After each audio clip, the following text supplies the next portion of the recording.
That word preparation is key, right? It's that same quote that people don't rise to the occasion, they fall back on their preparation. So I knew that to make it to the NFL, to even get a chance, I had to be my absolute best. My diet had to be the best. I had to be my sleep had to be the best. My physicalness had to be the best. My conditioning had to be the best. So I'm constantly pouring in the workouts and taking care of my body and visualizing everything that I'm doing for if a chance came up. So when it did come up, it's cliche to say I was ready because I don't think you are ready for that right then in the moment, but you've prepared for it. Welcome to Unbound. Conversations about what happens when the version of you that made you successful is no longer enough. I'm Lori Darley, and I work with high performers, athletes, executives, creators who are facing the question, who am I when I'm not that anymore? Because success doesn't prepare you for what comes next. Today's conversation is about discovering who you are beyond what you do. Welcome, everyone. My guest today got fired more times than he can count. Those are his words. 5 years in the NFL, 1 in the CFL, and a career built on a phone that could ring any Wednesday and end by Saturday. Here's what makes Kevin Cohn different. He walked onto the Georgia Tech football team as a mechanical engineering student who wanted to design, get this, Lego sets. Football was one path, but it was never the only one. So when the injuries mounted and the writing hit the wall, he didn't fall. He stepped. Today, Kevin develops student athletes at Georgia Tech and is finishing a doctorate on how organizations earn real engagement. He thinks about transition for a living, and he lived a version of it that almost nobody talks about. The quiet kind, the kind you plan. Kevin, welcome. Lori, thank you so much. Super excited to be here for this conversation. I am humbled. I think I need an intro like that everywhere I go to get me feeling great. So thankful for you. We're ready to pump you up. You can play that anytime you want, Kevin. I think we should all have our own soundtrack running in the background, make sure that we are really zoning into our gratitude and playfulness. So, all right. So I'm going to open with a lob here. What's the most times you got cut and re-signed in one season? So my 4th year in the NFL, I was cut 4 times. So I was in Miami, got through preseason, got released. I went to Arizona. I was there for 1 week, got released. I went to Tampa, was there for 2 weeks, got released. And then I finished the back half of the season in Cleveland. So 4 times in 1 year. Wow. It sounds like a bit of a traveling circus. What was that like for you? It felt like a traveling circus. After the second, third time, you get used to it, living out of your suitcase, taking each day and maximizing it, never looking too far ahead and just being where your feet are planted. But it was a busy year for me. It racked up a lot of miles. I bet. What was your mental chatter though, when you were re-signed? I mean, was that just the lay of the land? Tell me about, what is the life of a football player that gets moved around so much? Like, how does that mess with your self-talk, or does it? I definitely developed a lot of self-talk, during the time. So, when you think about NFL, there's a couple lives players live. So, high draft pick, the starter, franchise player. A lot of them are laying roots in the city. I was more of a bubble guy. If there's 53 men on the roster, I'm either 52 or 53, depending on the day. So it is maximizing the moment. And then as you kind of get into these where you're getting released, within 2 weeks, it does bring in some negative self-talk. You start questioning yourself. You start Yeah. questioning your own work ethic. Did I put everything I could into this? So that there is a lot of course correcting in your own mind in the moment when you are going through these releases and getting with a new team, because when you get with a new team, it has to be super energized, super open to learning, because you can't dwell on what just happened. You have to maximize your time. So it's kind of reflective of just the game Mm, itself of mm. you're gonna have a high play here, a low play there, but there's that next play.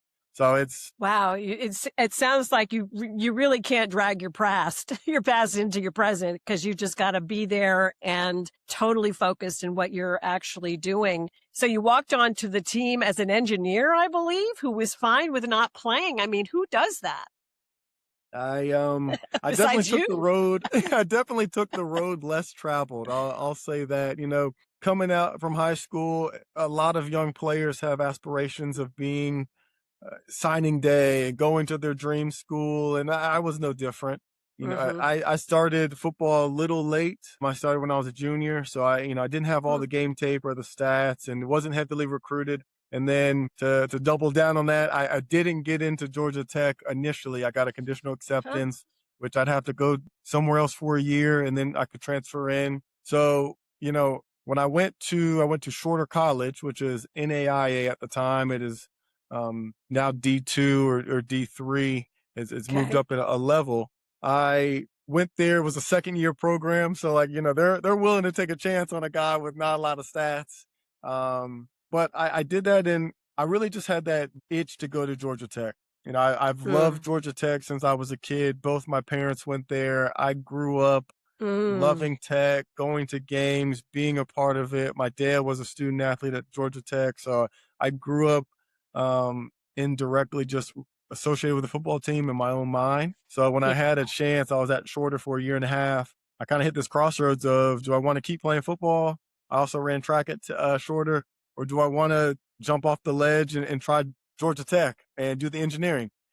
Yeah. And I guess the rest is history, but I took the chance and transferred to Georgia Tech. Wow, the calling of the family legacy really sounds like it was working for you. I mean, it helped to narrow down your focus to be able to say, well, it's not this whole field of schools. I've got my sights on one. So let's back up a little bit. You wanted to be a Lego designer. And so walk me through 8-year-old Kevin. What was the Mm. fascination? I love I was that kid who creative. I love taking things apart, putting them together. I loved Legos because you have your directions, you can build what you see on the package, but then you can just use blocks and create and Mm, express, and what's in your mind you can make visual and make it real. And I love that. And I mm, thought, I think it's that tied to Georgia Tech and engineering. For some reason, the narrative in my mind was, if I wanted to do this for a living and design it, I should be a mechanical engineer, right? I that's the path, and that's kind of what I had told myself growing up, and I wanted to, continue this journey. And it's not till, unfortunately, my senior year that I realized that is not the path to be I a love Lego this story. designer, I got it. all right? And I'll never forget it. We had Nike visiting Georgia Tech's campus, and they were just going to share about how their team designs shoes. And I'm like, this is very similar to my passion for design, Legos, that type of. I'm gonna go check it out. I'm a sports guy, and I get Yeah. over to the workshop, and there's zero mechanical engineers there. There's none of my classmates, and I'm just like, where is What? everyone? Why would they not be here? Yeah. And then someone had to school me up, and then this is heavily focused for industrial design, and I'm like, oh, hold up, this isn't mechanical engineering, and I'm in my senior year, so I'm like, it was, Home you Alone jump in that moment. cold tub, right? And but I beyond appreciative of mechanical engineering and the skill set it gave me. Being able to think Yeah. critically, solve problems, and then just Mm, all the technical stuff that I learned along the way. I think helps me be a better at what I do now. Helped me learn playbooks quicker when I was in the league. So it's mm, almost like blessing in disguise. So you're actually kind of answering the question that I have next, which is about what did engineering give you that the locker room couldn't? I think Georgia Tech is good. I'm biased, right? Of But I course, think you get to be. engineering helps you take super complex ideas, problems, and create a framework, break it into smaller pieces, uh, to get answers to unbelievably complicated processes. So I Mm, think, when I got into the locker room of the NFL and I'm learning a brand new playbook, a lot of it, especially when you're on that lower totem pole of the roster, it's how quick can you retain this information. Coaches are focusing on more the finer aspects of the game and less like, let's learn the playbook. You're a professional athlete. It's your job. How quick mhm, can you learn this? And for me, mm, I, how I stuck was I learned everything, right? I'm mm. learning receiver. I'm learning the tight end. I'm learning running back. I'm looking at the defensive playbook. Wherever I can get a chance, I'm going to be ready because sometimes it's like that. You're in a Yeah, preseason game, someone goes down, a coach is going to turn around and the first person that they see, hey, go get in there. yeah. And you know it or you don't. And I wanted to make sure that if I got a chance, I would know what I'm doing. I love that so much. It's almost like, I send people out into the field to try on something differently, right? To actually do the thing that they're least comfortable about. And so it sounds to me like you were just like your neural patterns were, your neuroplasticity, if you will, was just like refiring and creating just a really highly trained brain, not to mention a highly trained body. Is that fair? I'd say it's fair. I think when you go through engineering, Georgia Tech College, you're learning how to learn. So you're learning Mm, processes and you're learning to ask questions and you're learning how to get a ton of information and synthesize it to get insight out of it. So Georgia Tech, beyond grateful for even being able to get into this place, but to go through this, to learn, to ask different mm, questions, and then to just mm. create a curiosity of things, to be this lifelong learner helped me be in the league longer than I thought possible. That's incredible. Really incredible. I just have to let the audience in on when you and I first met. We met for almost an hour and we dove so deep into this process of learning. And it was such a rich conversation. I want to encourage everybody to get to know you. So you were fired more times than you can count. When did that stop stinging or did it ever sting? So I think it stung the first time. And I think Mm, because I was so invested, sure. I cared so much, and that was with the Falcons. And it wasn't even that I got cut or released. It just, I wasn't getting re-signed, which is Yeah. really the same thing. Yeah. But I'm from Stone Mountain. I grew up loving the Falcons. And for me to even grace their locker room, to be a part of that organization Mm. was, I'm not even gonna say a dream come true because I don't even know if I dreamt it. It was surreal, right? It was surreal. Yeah. So I Yeah. just had my whole heart and soul built into it. So when I did not get re-signed, it's done. Mhm. But at the same time, I didn't want my career to end. So, it's kind of like taking an NFL game, for example. You win the Super Bowl or you win a game, you celebrate. The next day you flush Mm. it and you watch film and you move forward. So like I had to do Yeah. that at rapid pace, because I wanted to keep playing. Yeah. Before that moment, you said in our pre-interview that the Falcons signed you a week before preseason as a body, and you practiced Thursday and played Saturday. What was going through your head to be kind of like that preseason, toss you in as a body? It It sounds so impersonal. well, and I love transparency. I love, shooting people straight. And when my agent told me, it was like, look, you're gonna be a tryout guy. Someone got hurt. We need you kind of yesterday. Mm, So when I mm, came out into the NFL, it was during the NFL lockout. So there mm, is no free agency. mm. People are getting drafted. Teams can't talk to their players. So what that did was it condensed the preseason. So there's no Okay. OTAs, there's no rookie mini camp.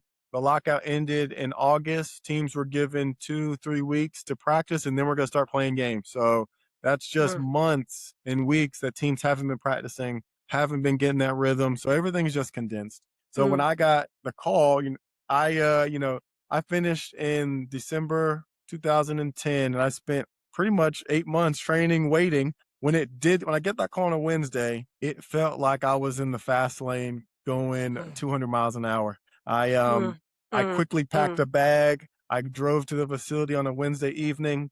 I checked Wow. it. I'm like the only one there, me and the facility crew and the person who, is my contact. I get my equipment. The next day I'm practicing. And when I say practice, I'm using that loosely. Like I don't know anything. So I'm kind of standing around. Friday, we went to the hotel. Saturday, I'm playing in a game. And it was that quick. And it happened so quick that it takes you a few days to even realize that you just went through all this. What the heck just happened here? So, Right. you've expressed this as timing and luck, but what did you do to be ready for when luck shows up? Was it just that you were just in a constant state of conditioning and, going through how did you prepare for, I don't believe necessarily in luck. I think, luck meets preparation.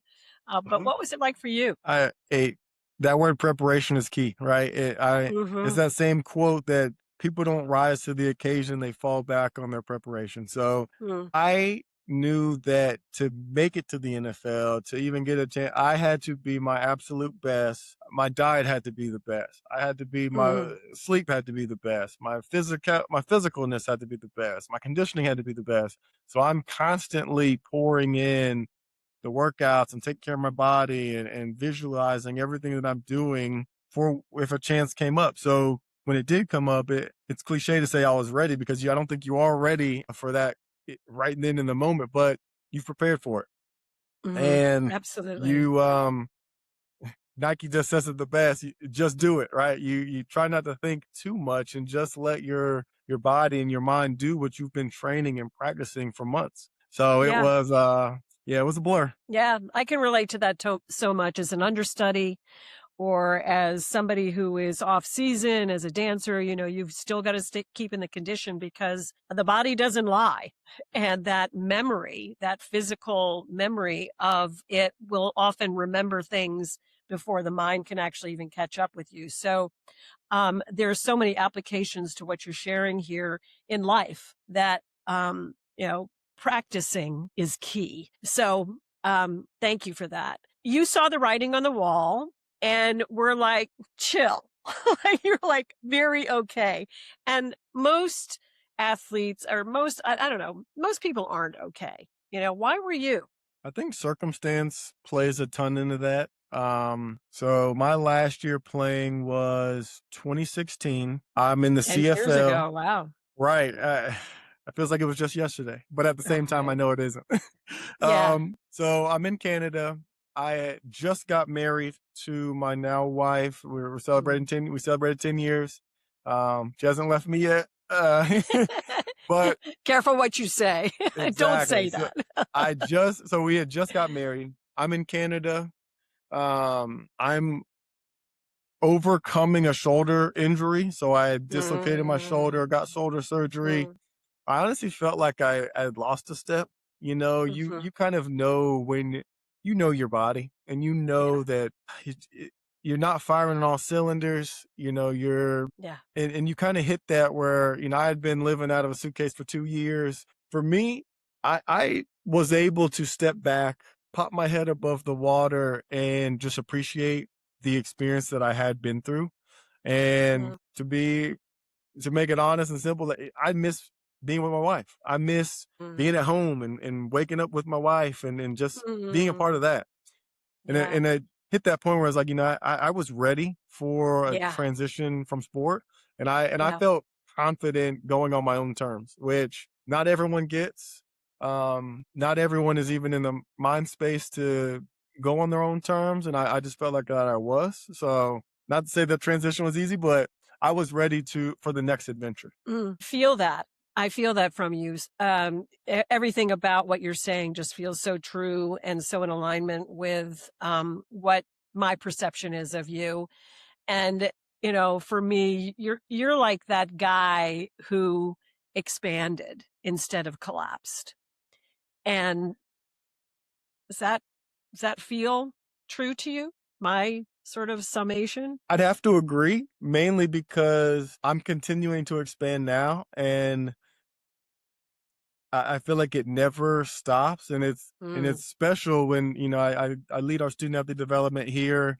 Our mission is to educate and empower student athletes to be lifelong learners and champions in life, and to be able to practice what you preach and to be a lifelong learner, Mhm.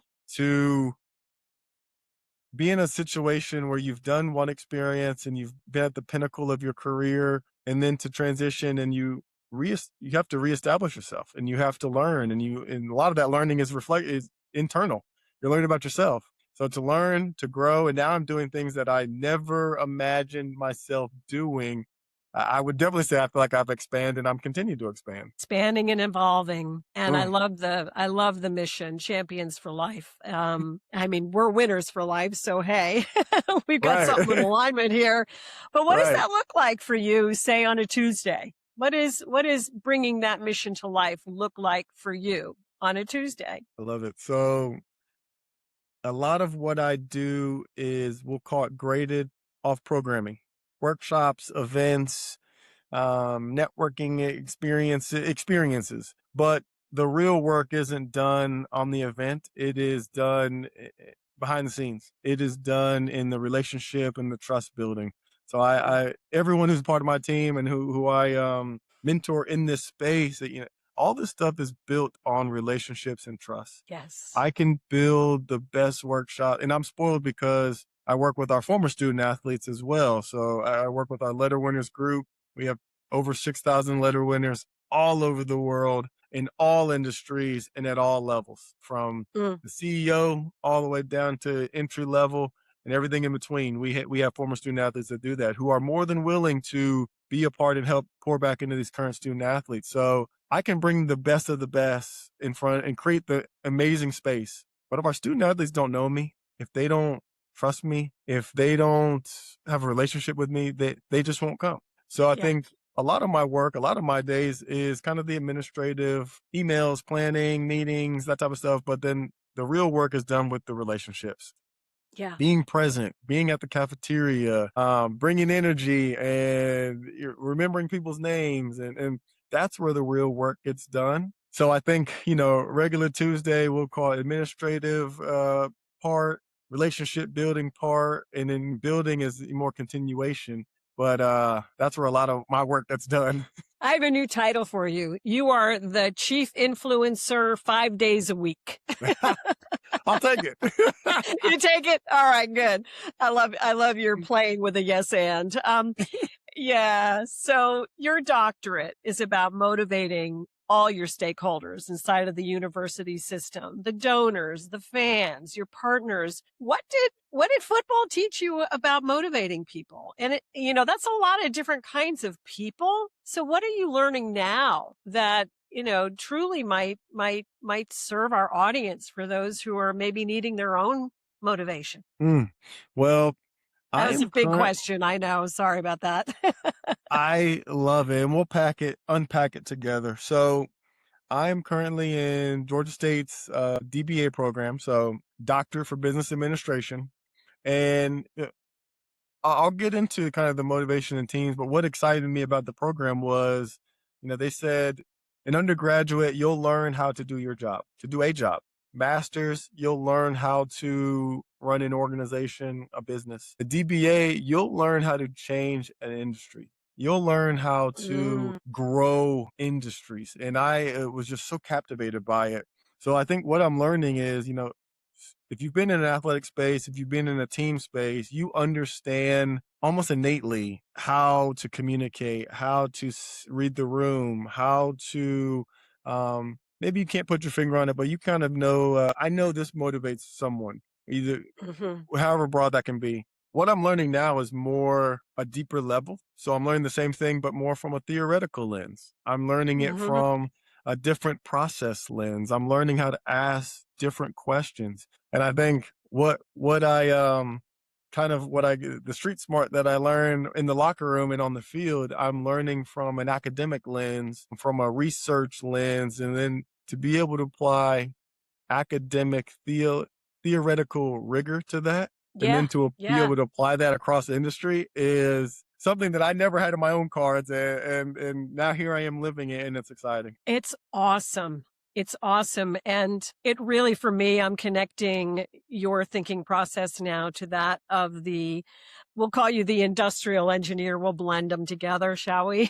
I like the IEs. It's not an Emmy, That but still. right, right. And there is a like industrial psychology. It sounds to me like you're getting even a bit of that in there in Mhm. terms of how you recognize when people are really jazzed about something. Um, yeah. So, uh, can you share one of the surprises that you have learned about what it really takes to motivate yourself and others? So we'll start with myself because I feel like as you go through life, you hit these phases in life and you have these motivational drivers for yourself that are, when you're thinking of like large groups, it's ever moving. It's very dynamic. Mhm, So you have, mhm. if I'm my young Kevin Cohn, I'm going into the league, and faith was a big motivational driver, or family Sure. is this huge motivational driver, or this motivational driver to play for others or to Mm, inspire. I think yeah. what I've come to accept and realize is like you can have motivational drivers that in this phase in life is very important. That's great, but it may not be the same next season, right? I could Mm, be a young mm. NFL player, and I'm motivated by the paycheck and getting a babe and being a That's star, right. right? I want to Show be a me the money, star, Jerry. Show me the right? money. Yeah, And I think that's completely okay. And I it think, is. as you grow in life and maybe your relationship changes and you maybe expanding your own family, now I want to inspire my kids. And that's Mhm. great. And I think being able to just recognize your Yeah, motivational drivers in your phase of life is important. Now, when you're thinking yeah. about in terms of a team, an organization, a stakeholder group, I think it's powerful when organizations can have just shared language on like how they interpret motivation. So, Mhm. if we're working with fans and they're motivated by the alumni affinity, right? For our team to be speaking the same language, for us to recognize that, it's powerful. And then we're able Mm, to pull these motivational drivers and levers strategically but like to add more impact, right? To yeah. meet our stakeholders where they're at, to deepen that engagement. That's where I think it really gets special, right? Mm, And being able totally. to, now we're in this digital society, but collect data, synthesize data, engagement touch points, and then to use that to deepen experiences. That's when it really gets fun. Yes, and what I'm also hearing and what you have already demonstrated to me, whether you know it or not, is all of that awareness has such a strong impact on your capacity to listen to others and listen for what they're committed to rather than for me to just be like, tossing my wannas and my shoulds and all of my stuff over there, but to be open and receptive. I have seen you that way with me, which is really cool because data is great for this side of my brain, but this side of my brain wants to know that I'm safe with you. And the way that I get that from you is that you've listened to me and Hmm. you responding to where I am. And I'm not talking just about me. Obviously, I'm talking about how other people are reacting unconsciously but they feel it in their body. So it's just so cool. Just so cool. I just love it. So, Go ahead. no, I was just agree. Such a great point. Okay. What do you tell a 19-year-old who thinks he has eternity, who thinks he has time, or she? I imagine that you work with both males and females. I work with every sports team at Georgia Tech. So we have 17 sports, men and women. I work from our football to our volleyball to our baseball to our women's tennis to our swim Ugh, and dive, so all cool. and as well as I work with our cheer and our gold rush, which is our dance team. So I work with all of these. Oh, Yep, I work with that's so all of these cool. incredible young people. Yes. So what do I tell a young What a person gift. who it is because Jeez. these young people have such experiences, such stories, such overcoming adversity that it just Mhm. makes you inspired to be around them and to Mm. help them on their path. I'm biased. Mhm. I feel like no matter where I go, what school I'm at, I'm gonna be around a bunch of go-getters and they're gonna be fine with or without Kevin. But if I can help expedite their path or provide clarity on potential speed bumps along the way, that's when I know I'm doing something right. So Yeah. I if I were to tell someone who thinks they may have more time than they think, I didn't think I was ever gonna die, truthfully. I think a lot of it falls back on that trust and relationships, right? But at the same time, it's like repetition and getting a a lot of diverse voices to kind of share the same message. Mhm. I would be naive to think that Mm. just because I share this great message and I was a professional athlete, I have this. It's not going to resonate with every student. We have Sure. a whole bunch. So like, I need to bring a different voices to the table where some of these voices are going to say the exact same thing that I'm saying, but deliver it in a way that is unique to themselves and it's going to hit a student in a different way. So I Yeah, think I love that. sharing that message of maximizing the moment because eventually it doesn't matter what sport you play, participating competitively will come to an end, right? We have swim Yeah. and dive students who they'll swim forever, right? Yeah. Golfers who will play forever, but your experience competing competitively will eventually come to an end. And then Yes.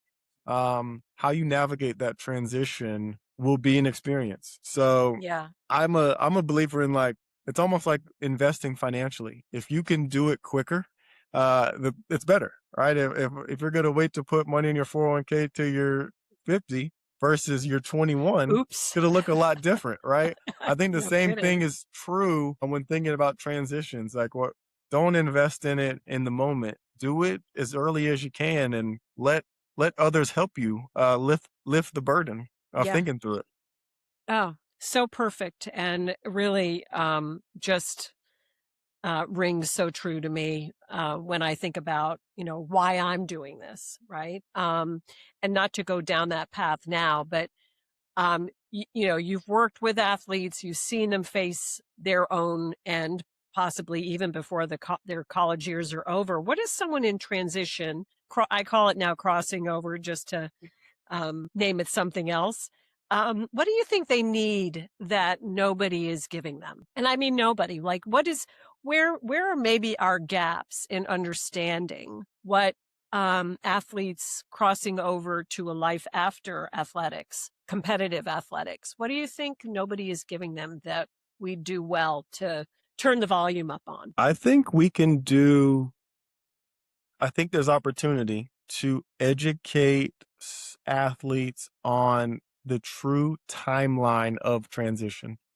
I think Mm, we do a great job doing skill assessments and interest assessments. And I think there is some concentrated self reflection in that transition where, like, you can get an understanding of yourself, and that's great. I think there's opportunity to get a longer runway on explaining the real timeline of landing because, mm, one of our biggest pillars at Georgia Tech is career development. Students come to college to get a good degree, to hopefully get a good job, to do what they want to do. Understanding career timelines, right, mhm. is critical. We have students interested in companies who are 2 years out from interns. Like their timeline is 2 years out. So like they're looking for Yeah, 2028, right? yeah, And you don't know what you don't know. But when yeah, you're in a transition, you don't have 2 years to wait to get a job. You have real bills, you have family that needs your support. And that's why I feel like a lot of it feels so like the walls are closing in is because timeline, your own personal timeline yep, is condensed. But yep. corporate timeline is indifferent to that. So I think there's opportunity to educate and equip athletes with more realistic timelines of Hmm. it's going to take you a few months to even get an interview. Yeah. And it's going to take you time to truly polish your resume and to work those muscles of corporate and professional communication and interview prep. And that takes time. Yeah. And Sure does. unfortunately, I feel like a lot of athletes in transition just don't understand that, or they think that, hey, I'm a professional athlete. A million people are going to be begging me to join their firm company, and it's just not always the case. Yeah. Yeah. Uh, there's so many things that I would love to unpack if we had 3 more hours, like, our relationship to time, right? And Hmm. then there's this sort of corporate track, and then there's a completely different sort of, um, track around entrepreneurship, right? And I feel like a lot of young people these days are wanting to take that track, but they're scared to death and don't know how to get started. And then the other piece in there that I'm hearing that feels, we mention the inner work, and so much of that is like, when I was in my 20s, I barely even thought about what my values were. I mean, I just wanted to dance, no matter what. Right. And that may have been a problem that I had growing up with my parents, but that reflection of, am I living my values, or am I living my parents' values, or am I living the streets' values? All of those things get kind of jumbled up, and I'm very interested in how that could possibly be unpacked, even more deeply. But your answer, your response there had such depth to it. I really appreciate it. You also shared with me on our call earlier a metaphor for your life. Do you remember what it was? Refresh my old football It had to memory. do with water. It was a cold water metaphor.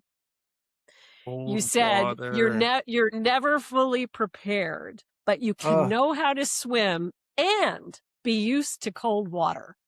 yes, yes. So I those were think your words. Say more about that. so. I think when I was talking about transition and even preparing for it, like I think you can do a lot to prepare for a transition, but at the end of the day, it's an experience that you've never gone through, maybe at that level, and you have to learn as you're going. So I Mhm. equated it. Now it's coming back to me. This old football mind. It's coming back. It's almost like you get thrown in the water and you don't know how to swim. You Yeah. get thrown in the water and it's freezing and your body goes into shock, right? And Yeah. you're crippled and you just don't know what to do. Well, preparing for these transitions, the understanding the timeline, the self-reflection, no, and not even they have it super buttoned up because our own our passions and our interests and all that evolves as we grow and get older. Mhm. But having at least thought about it, right? No, now you do know how to swim. Now you've been in the cold water. So when you get in this situation, yes, it's gonna hit you, it's gonna catch your breath, but you know how to navigate. So I think, you know, the quicker we can get our young people thinking about this type of stuff in its identity and what motivates Mhm. me. What am I? What do I fear? What do I love to do? And I think when we had chatted initially, you had talked about flow state, right? What can I do Yes. where I get lost in time? I don't even know the time went by. I thought it was 10 seconds. It was an hour. Where are those experiences where I get into this flow state and I can just do something that I pour myself and I love. Not Yes. saying, and I try to always caution that, hey, just because you love it doesn't mean that it's gonna give you other life goals that you want. If you want to, because there's always that aspect of, you just do what you love and you'll be fine. Well, sometimes there's Maybe. yeah, well, there's financial obligations. You want to live close Yeah. to home, but your dream takes you across the world. Like, there's other Yeah. things to consider, but Yep. the more you are aware of, then you can find those opportunities that align. Mm. Well, this brings me with you today into the flow state. I feel like we've been on here for 10 minutes and here we are. And so one final question. Mm. One thing a listener crossing over, transitioning should do this week, something small, scary, and real. What might that be? So if you are in that transition right here, right now, first thing I would tell you is to give yourself grace. Mm, A lot of times we always hear the success stories or we hear yeah. just everyone's highlights. And you shared my highlight reel at the beginning, but none of the lows, none of the times I, had these my own transitions. So like everyone just thinks that it's so smooth. So I Yeah. would first tell yourself to give yourself grace. And then I would immediately then tell you to get to work, right? Mm. I think there is no perfect answer. I have people asking me, how do I get to the NFL? Like I can give them the exact workout to get there, right? I would, I would say do this Give and me the do everything. playbook. Right. I would say just get to work and attack it like you do athletics, right? If it's networking, be the best Hmm. networker. If it's LinkedIn, send out as Right. many requests until LinkedIn tells you you've met your limit for the week, right? Like I love that. if I give you 10 reps, I want you doing 11, right? So Yeah. I would say, because sometimes we get too Zoom focused on just one little piece of advice. And it's like, I'm transitioning. Well, you need to network with salespeople. And that we just get Right. super Zoom focused on that. I would say do everything, right? Yep. You got to be in it to win it. So being present is the ultimate. It moves the needle, right? When you're showing up Yeah. at conferences, when you're showing up at Yep. coffee chats, when you're present. Mm. So grace, get to work and just be present. Yeah. Beautiful. Beautiful. Oh my gosh, Kevin, I don't want this to stop, but I just want to thank you for the way in which you're leading others, the way in which you're showing up and making such a huge difference with our young people, with the people who are coming up behind us. And, you're a man who emanates from the spirit of love and faith. And I just so appreciated our time together. I, for one, am changed from this conversation. So I just want to say thank you. Well, I am so thankful and appreciative of you for allowing me to join you in this conversation. Anytime. You have built a handful of years, 20, 30 years perfecting and working on this craft of transition and mind state and leadership and the people that you've impacted along your life's journey is goes without saying. So for me to add Mhm. a little bit of insight, a little bit of thought on that journey, I am grateful and appreciative and forever thankful and excited as this work continues. Oh my gosh. Thank you so much. I just, dear, I guess it's time to say adieu. And until we meet again, because I think we have more to talk about. I think so. Frankly, I think we do. I think we do. Thank you so much, Kevin. And please, we'll probably air this in the next week or so. So I hope that we can. I hope everyone listens because this was a really great episode, one of the best. So thank you so much. Sometimes growth means creating a completely new game plan for your life. So if something in this conversation resonated with you, I invite you to open the Unbound Compass, a map designed to help you see where you are, what's shifting, and where you may be ready to expand next. Your old game plan got you here successfully, and the Unbound Compass helps you discover what comes next. It only takes about 5 minutes, and as always, thank you for joining us, and I hope to talk with you soon.